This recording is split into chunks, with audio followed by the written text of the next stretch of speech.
There is a second face hidden inside the most famous sculpture on Earth. Not a crack, not a repair, a complete human face, carved in stone, sealed under the painted surface, invisible to every person who has stood in front of it for over 100 years. Millions of people have photographed the bust of Nefertiti. She sits behind glass in Berlin, lit from above, one of the most recognizable objects ever made by human hands. And for a century, everyone assumed what you see is what she is. A painted queen, a perfect face, a masterpiece of ancient beauty. Then, a team of doctors put her inside a medical scanner. What came back on the screen stopped the room. Underneath the smooth outer layer, there was another woman. Same queen, same features, but older, harder. Creases cut deep into the corners of her mouth. A visible bump on the bridge of her nose. Wrinkles around the eyes that the outer face does not have. Someone carved the truth, and then someone covered it up. That is not interpretation. That is a published radiology study, peer-reviewed, with the images to prove it. The face underneath is real, and it is only 1 to 2 millimeters below the surface you have been looking at your entire life. But the hidden face is not the strangest part of the story, because once researchers started pulling this object apart with modern imaging, 3 more things surfaced that nobody has ever explained. Why the sculptor deliberately altered a royal portrait, why one eye was never finished, and why a £1,000 reward for the missing piece was never claimed, and why the man who took her out of Egypt wrote one thing in his private diary and told the Egyptian government something completely different. Every one of those threads leads somewhere uncomfortable. Let's start with the face. The scan happened in 2007, and it was not done by archaeologists. It was done by Dr. Alexander Huppertz, director of the Imaging Science Institute in Berlin, using a 64-section spiral scanner. The same class of machine used to look inside a human chest. Sub-millimeter slices. 3-dimensional reconstruction. The kind of resolution that shows you a hairline fracture in a bone. They were not hunting for secrets. They were checking her structural condition. The bust is fragile, and the museum wanted to know where the weak points were before anyone thought about moving her again. What they got instead was an anatomy report on a 3,300-year-old lie. Here is how the object is actually built, and this matters. The bust is not solid stone. It is a limestone core, roughly the shape of a head and shoulders, wrapped in layers of plaster stucco of varying thickness, and then painted. Standard assumption for 100 years was simple. The stone inside is rough. It is structural. It is a lump. The artistry is all in the plaster on the outside. Huppertz said it directly. The hypothesis was that the stone underneath was just a support. It was not a support. It was a finished sculpture. The scan revealed that the inner limestone had been carved with extraordinary skill, not blocked out, not roughed in, detailed. The ears were chiseled with fine internal structure, right down to the shape of the ear canals, and the scan caught something almost unsettling in its precision. The right ear canal narrows to a point, the left one ends bluntly. 2 different endings, carved by hand inside a piece of a statue that no living human was ever meant to see. Whoever made this was not cutting a base. He was making a portrait, a complete one, and then he buried it. And this was not the first time anyone had tried to look inside her. That is a detail most people miss, and it changes how you read the result. The bust was scanned once before, back in 1992. That machine was primitive by comparison. It produced cross-sections every 5 millimeters, which sounds precise until you understand what it means in practice. 5 millimeters is a wide gap. Anything thinner than that slips between the slices and simply does not register. The hidden carving sits 1 to 2 millimeters under the surface. So in 1992, the scanner passed straight through the answer and recorded nothing. The team looked at the data, saw no reason to think there was a second sculpture in there, and the assumption held for another 15 years. The face was there the whole time. The technology just could not resolve it. That is worth pausing on, because it tells you something about how much of the ancient world we have already examined and declared understood. We did not miss this because nobody checked. We missed it because we checked with the wrong instrument, got a clean negative, and moved on. How many other objects have been cleared the same way? Now hold that thought, because the second face is where this gets strange. The differences between the inner face and the outer face are small, but they are not random, and they are not accidental. Line them up in 3 dimensions and the pattern is obvious. Every single change makes her younger. The inner limestone face has creases at both corners of the mouth, the kind of lines a real face develops from decades of expression. On the outer plaster face, those creases are gone.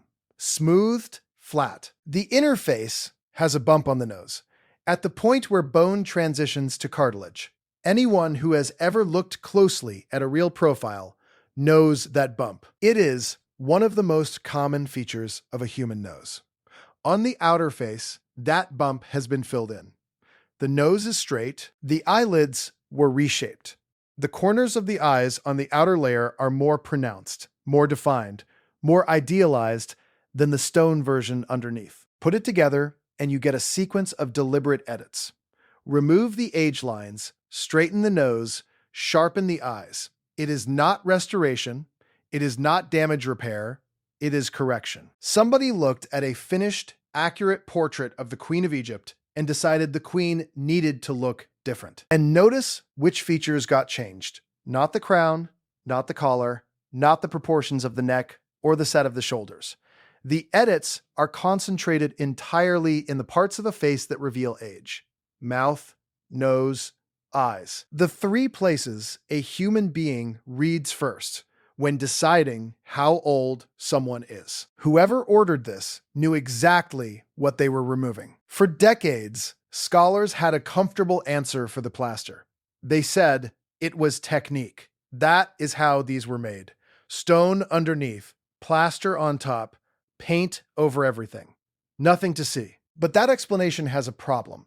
If the plaster is just finishing material, the stone underneath does not need creases. It does not need a nose bump.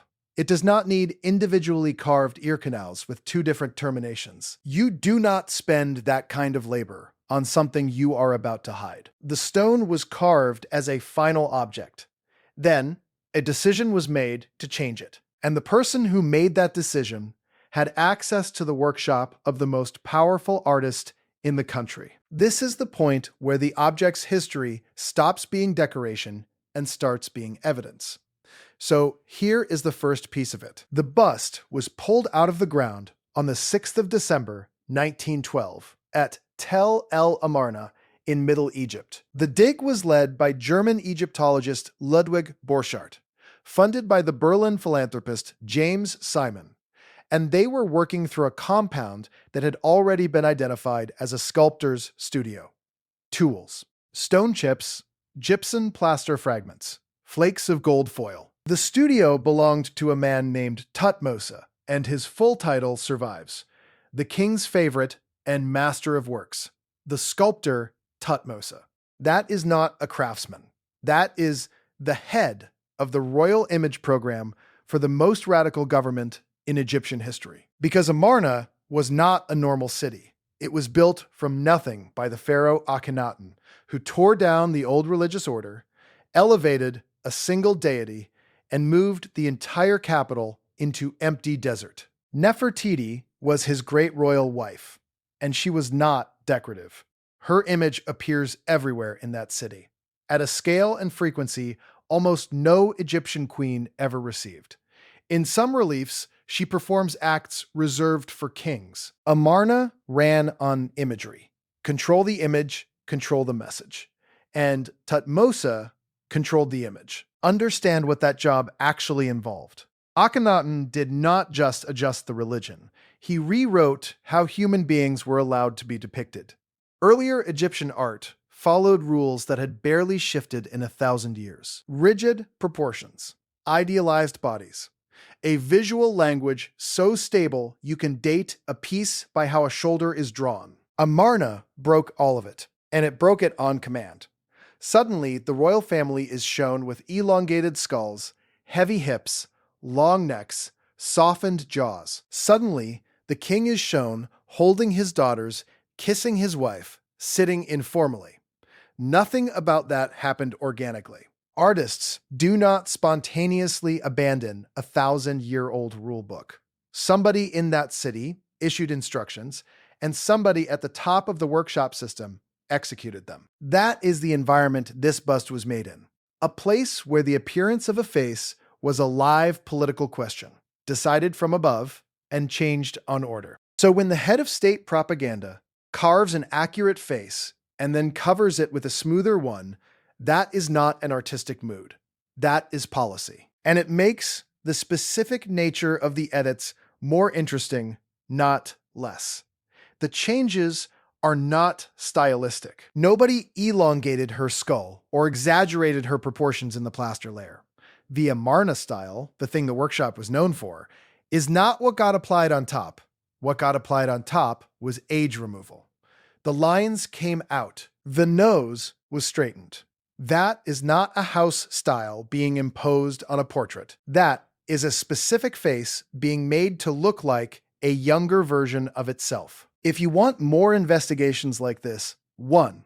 Subscribe now, because this next part is where the official story starts contradicting itself. Here is the second thread. The eye. Look at the bust, and you notice it immediately. The right eye is complete. Inlaid rock crystal, set into the socket with beeswax. Polished, catching light exactly the way a living eye does. The left socket is empty. Bare plaster. Nothing. The standard explanation is that the inlay fell out at some point in the 3,500 years, the object spent buried in a collapsed workshop. Reasonable. Things fall out. Except Borchart's team went looking for it. Hard. They sifted that room. And in his own diary, Borchart recorded that no inlay for the left eye was found anywhere in the excavation.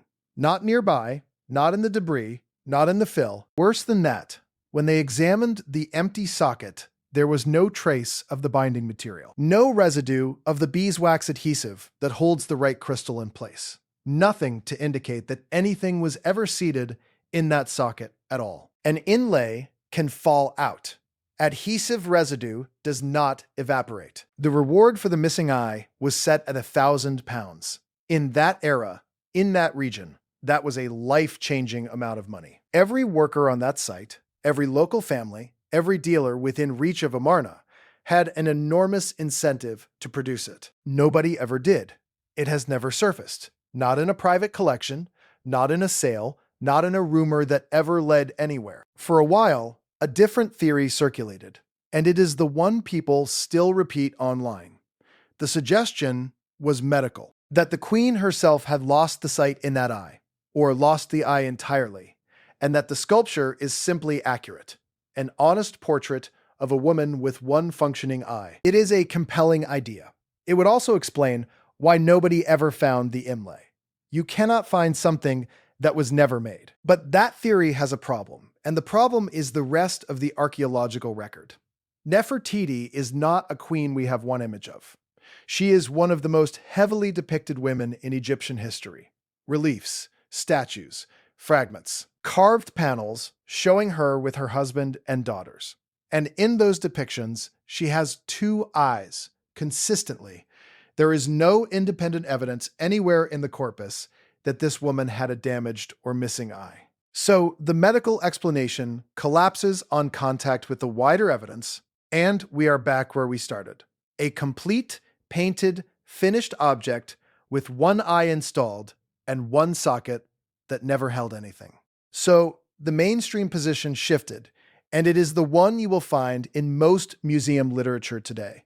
The bust was never finished. It was a modello, a master reference model kept in the workshop, used as the template for every other sculpture of the queen produced by that studio. Working models do not need two eyes. One is enough to demonstrate the technique to apprentices. It is a strong argument. It fits the location. It fits the workshop context.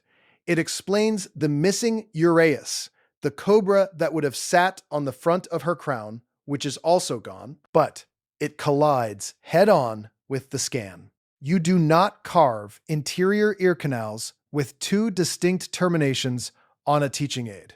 You do not model age creases into limestone on a piece of shop equipment. And you certainly do not then bury that detail under a layer of plaster and paint the whole thing, which is exactly what happened. The bust is fully painted, the blue crown, the collar, the skin tone.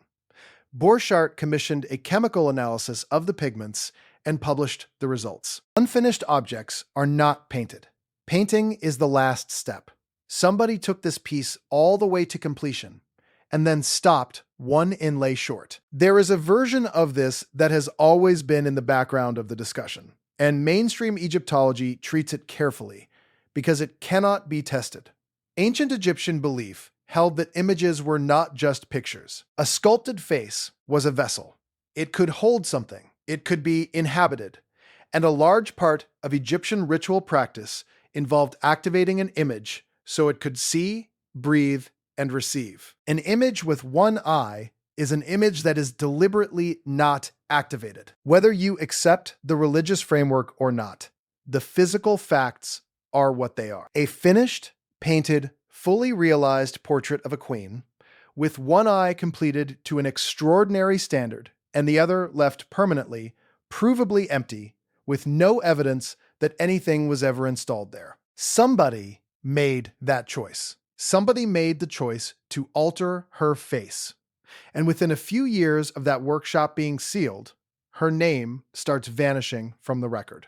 That is the third thread, and it is the one that changes what this object actually is. Here is what happened at Amarna after the sculptures were made. Akhenaten died. The religious revolution collapsed almost immediately. The court packed up and moved back to Thebes under his young successor, Tutankhamun. The desert capital was abandoned inside a generation and later systematically dismantled. Later, kings removed Akhenaten from the official king lists entirely. His monuments were quarried for material. The entire period was treated as something to be erased. And Nefertiti disappears from the record before the end of her husband's reign. No confirmed tomb, no confirmed body. Her final years are the single largest gap in the Amarna story. Now, go back to the workshop. Thutmose walked away from that compound and left behind more than 50 objects in one room. Limestone, quartzite, gypsum plaster, portrait heads of the king, portrait heads of the family, stored, not scattered, left where they sat. He did not sell them. He did not take them. He did not destroy them. He put them down and left. And they stayed in the dark for 34 centuries. Some of those heads are unfinished. Some are plaster studies. And in the middle of them sat a fully painted queen with an accurate face buried under an idealized one, and a single empty eye socket. Think about the value of what he abandoned. This is a period where skilled sculpture is among the most expensive output of the entire economy. Quartzite has to be quarried and hauled. Fine limestone has to be selected. The pigments on that bust required specific mineral sources, which is why Borchardt bothered to have them chemically analyzed and published at all. Every one of those objects represents weeks or months of specialist labor and imported material. And a man who spent more than a decade building that business walked out and left all of it sitting in a room. There are ordinary reasons that happens. The court moved, the city was emptying, transport up the Nile was expensive, and workshop models had no market value to anyone outside the workshop. When your entire client base disappears overnight, inventory becomes dead weight. But that reasoning applies to studies and reference pieces. It does not comfortably apply to a fully painted royal portrait with an inlaid crystal eye. Whatever was going on in that room, it was not routine. And there is one more piece of context that belongs next to it. Amarna was not just abandoned, it was targeted. Later, rulers went back and stripped the site for building material. Akhenaten's name was cut out of monuments. His successors removed the entire period from the official record of kingship, as though those years had not happened. It is one of the most deliberate erasure campaigns in the ancient world. The bust survived it, not because anyone protected it, but because it was buried under a collapsed building that nobody considered worth reopening. The most complete surviving image of Nefertiti exists only because it was left in the rubble of a city everyone wanted to forget. And then, in 1912, the rubble was opened, and the story stopped being ancient. Borchardt saw the bust on the day it came out and wrote in his diary that the work was absolutely exceptional. He wrote that description was useless, that it had to be seen. He knew instantly what he was holding. The system operating in Egypt at the time was called partage. Foreign teams funded and ran the excavation, and the fines were divided between the excavators and the Egyptian state. Egypt held veto power over specific objects. If Egyptian officials wanted something, it stayed. The division of the 1912 fines was negotiated in a meeting on the 20th of January, 1913, between Borchardt and a senior Egyptian official. The bust went to Germany. The accusation, which Egypt has repeated for a century, is that the officials at that meeting were never shown what the bust actually was. That it was presented as a plaster piece rather than the extraordinary limestone portrait it is, and that the photograph provided was poor enough to conceal it. Borchardt denied it his entire life. But there is a document, a record from 1924, found in the files of the German Oriental Society, describing that meeting. And, according to the Society's own secretary, Borchardt's aim in that room was to secure the bust for Germany. Museum records also indicate Borchardt was afraid Egyptian authorities would come back and demand it. Which raises the obvious question, why would you fear a demand for something you obtained cleanly? And consider the timeline, because the timeline is the strangest part of the modern half of this story. The bust came out of the ground in December 1912. Borchardt wrote in his own diary that same day that it was exceptional, that words were useless, that it had to be seen with your own eyes. Then it went into storage. Not a museum, not a display case, not a publication. It sat, unseen by the public, for over a decade. For an object that the man who found it called indescribable, that is a remarkable amount of silence. Extraordinary finds get announced. Careers are built on them. Funding depends on them. The entire economy of early 20th century archaeology ran on spectacular discoveries being shown to the world as fast as possible. This one was kept quiet. The bust stayed out of public view for 11 years. It was not displayed until 1923. Egypt began formally demanding its return in 1924 and has never stopped. Requests have been made across a century of governments. In 2007, when Egypt's antiquities chief asked to borrow it for a single exhibition, Berlin refused, citing fragility. It has never gone back. So, the object is in a country it was arguably never meant to leave, under conditions that were disputed within a decade.